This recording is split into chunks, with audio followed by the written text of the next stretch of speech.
से सुनना, राधे राधे तो बोलना पड़ेगा, राधे राधे, प्रेम से बोलना पड़ेगा। राधे राधे। श्रवण कुमार का नाम तो सभी जानते हो,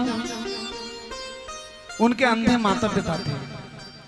ये कौन थे? पूर्व जन्म में सतयुग की कथा है, बड़ी प्यारी कथा है। सतयुग में श्रवण कुमार के माता पिता एक हंस और हंसनी के रूप में थे, और हंस हंसनी के रूप में ये मोती चुगा करते थे। बहुत प्यारी कथा है। दोनों मोती चुगने के लिए एक सरोवर के किनारे गए।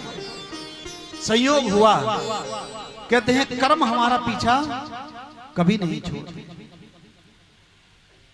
और संयोग ऐसा हुआ जब वो हंस हंसनी का जोड़ा उस सरोवर में मोती चुगने के लिए गया, संयोग से उस सरोवर में एक कछुआ उस समय बैठा हुआ, और उस कछुए के नेत्र ऐसे चमक रहे थे जैसे मोती चमकते हैं। हंस हंसनी ने सोचा ये मोती ही तो है, और दोनों ने उस कछुए के नेत्र में अपनी चोंच मारी। कछुए के तो नेत्र अंधे हो गए, दोनों नेत्रों से वो निपट हो चुका है। कछुए को बड़ा दुख हुआ, और कछुआ जब जल से निकलकर बाहर आया तो हंस हंसनी ने भी पश्चाताप किया, बहुत बड़ी हमसे गलती हो गई, क्या किया जाए, इसका उपचार क्या है? तो देखो कछुए ने कहा कि हे हंस हंसनी, अब मैं सरोवर में हूं और मैं सरोवर में अपने जीवन को व्यतीत नहीं कर पाऊंगा, इसलिए मुझ पर कृपा अगर कर सकते हो तो मैं तुम्हें श्राप नहीं दूंगा, केवल मेरे ऊपर कृपा कर दो।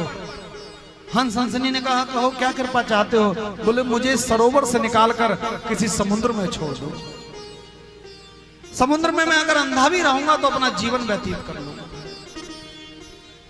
आज हंस हंसनी एक सरोवर से ही डंडी सी एक लकड़ी तोड़कर लाए, और उस लकड़ी में कछुए ने मुख से उस लकड़ी को पकड़ा, एक तरफ हंस ने और एक तरफ हंसनी, दोनों ही उस कछुए को लेकर सीधे समुद्र की ओर चले। जब एक वन के रास्ते से गुजरे तो उस वन में बहुत भयंकर आग लग रही थी। समुद्र की दूरी सरोवर से बहुत दूर थी, और जब वन में आग लग रही थी, उस कछुए को जब हंस हंसनी ले जा रहे थे तो एक चील पीछे से उड़ती हुई आई, और उसने सोचा ये मेरा शिकार है। उसने हंस हंसनी को चोंच मारनी प्रारंभ कर दी। कछुए उसने कई चोंचें मारी, कछुए का मुख की जो पकड़ थी वो ढीली होने लगी, आग ऊपर लग रही थी। कछुआ हंस हंसनी से बोला अब लगता है मेरे प्राण ज्यादा शेष नहीं है, मेरी पकड़ ढीली हो चुकी है, अब मैं इसी वन में जलकर राख हो जाऊंगा, एक काम करो तुम मुझे यहीं छोड़कर सीधे चले जाओ। आज कछुआ कुछ देर तो अपने आप को रोक पाया, लेकिन घने जंगल में उस लगती हुई आग में वो कछुआ जलकर भस्म हो गया। चील ने सोचा मेरा शिकार आग में गिरा है, वो चील भी अपने शिकार को लेने के लिए जैसे ही नीचे की ओर वन में उतरी, वो भी जलकर भस्म हो गई।